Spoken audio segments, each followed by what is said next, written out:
皆さんこんにちは。今日はジャズ発祥の地として有名な南部の町ニューオーリンズからお届けいたします。それでは皆さんにミシシッピ川をお見せいたします。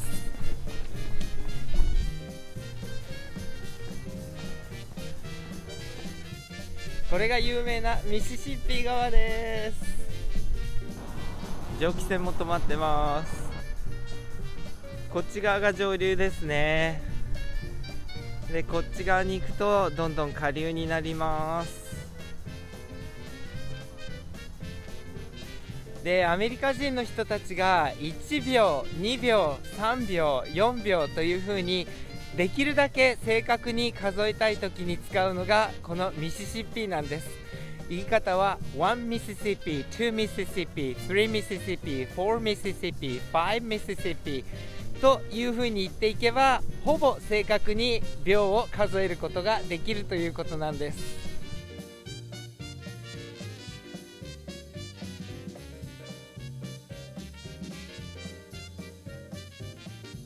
ニューオーリンズという町なんですけれども、もともとは先住民の人たち、アメリカンインディアンの人たちが住んでいたところにフランス人がやってきて植民地を開いた。その後にフランスに、戦争で勝ったスペインの植民地となって、さらにまたフランスに戻って3年後に今度アメリカに売り渡されたということで、その間に西アフリカから奴隷の人たちがたくさん連れてこられたので、すっごいもういろんな人種の人たちとかいろんな文化が交わった街ということになります。この後ろがベニエで有名なカフェ・デュ・モンドになります。このカフェ・デュ・モンドは24時間営業で、クリスマスとハリケーンが来た日を除いては年中オープンしています。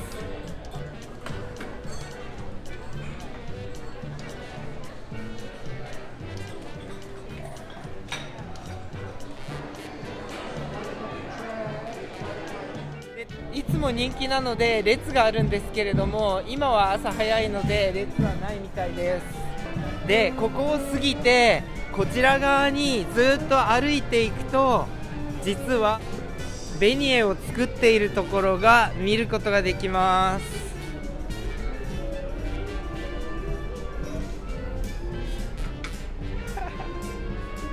すごいもう粉だらけですね。あ、これがベニエですね。おー、ちなみに後ろのカフェ・デュ・モンドなんですけれども、有名なのでよく映画にも出てきて Now You See Me、 日本語のタイトルではグランドイリュージョンとかシェフという映画でも出てきます。朝ごはんは後ろのカフェ・ベニエで食べたいと思います。ニューオーリンズでは地元の人たちに言わせると、カフェ・デュ・モンドよりもカフェ・ベニエのベニエが美味しいということなので、ちょっと食べてみたいと思います。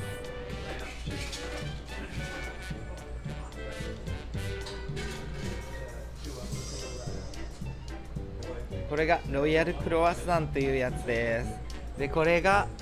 ベニエです。有名なベニエですね。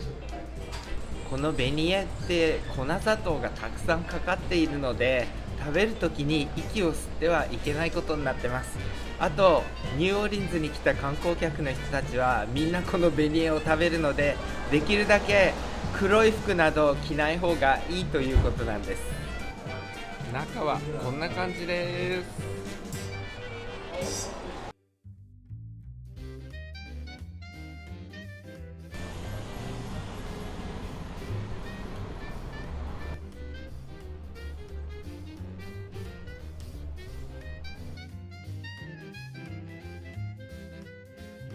ここフレンチマーケットはたくさんのお土産屋さんとか軽食が取れるカフェなんかがあります。こ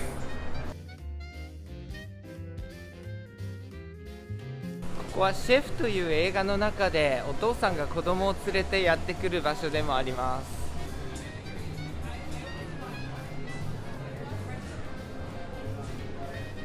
これ Gator on a Stick と書いてありますけれども、$8でワニの串焼きが食べれるっていうことですね。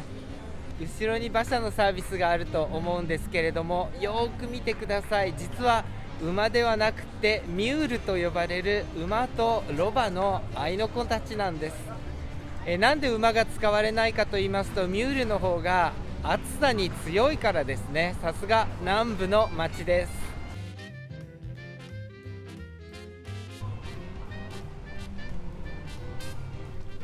今ここがジャクソンスクエアという広場ですね。で、フランスの植民地だった時にはプラスダフムということで、軍隊の人たちの演習所っていうか行進したりする広場だったわけなんですけれども、アメリカの領地になってからはこの有名な人の名前を取ってジャクソンスクエアというふうに名前が変えられたわけなんです。さて、その有名な人とは誰でしょう。なんとかジャクソンといえばもうこの人です。答えはマイケル・ジャクソンではなくて、20ドル札に出てくるアンドリュー・ジャクソンです。この後ろの銅像ですけれども、アンドリュー・ジャクソンが大統領になる前に、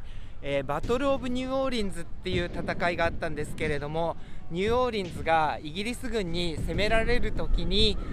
一番先頭に立って、そのイギリス軍をやっつけたということから、この銅像が建てられたということになります。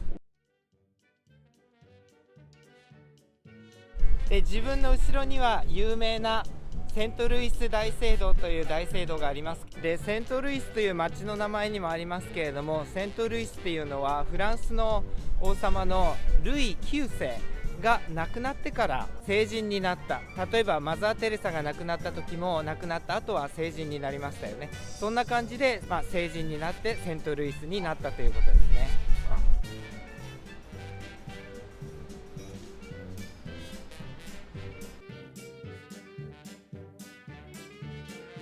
ジャクソンスクエアの両側のビルなんですけれども、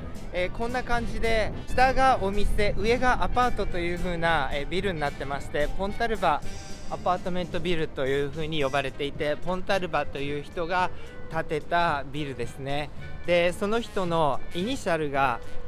この柵のところにありますので見てみたいと思います。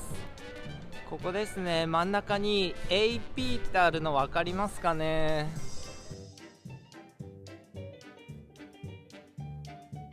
今からこのザ・プレスビテアという建物の中に入ってみたいと思います。この中は今博物館になっていて、下がハリケーンカトリーナの展示で、上が有名な祭りのマルディグラの展示になっているそうです。この建物なんですけれども、下の部分、この壁の部分はスペイン風で、屋根はフランス風のマンサードルーフというマンサード屋根という風になっている珍しい、多分ニューオーリンズでしか見れないんじゃないんでしょうか。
今回も最後までご覧いただきありがとうございました。それではさようなら。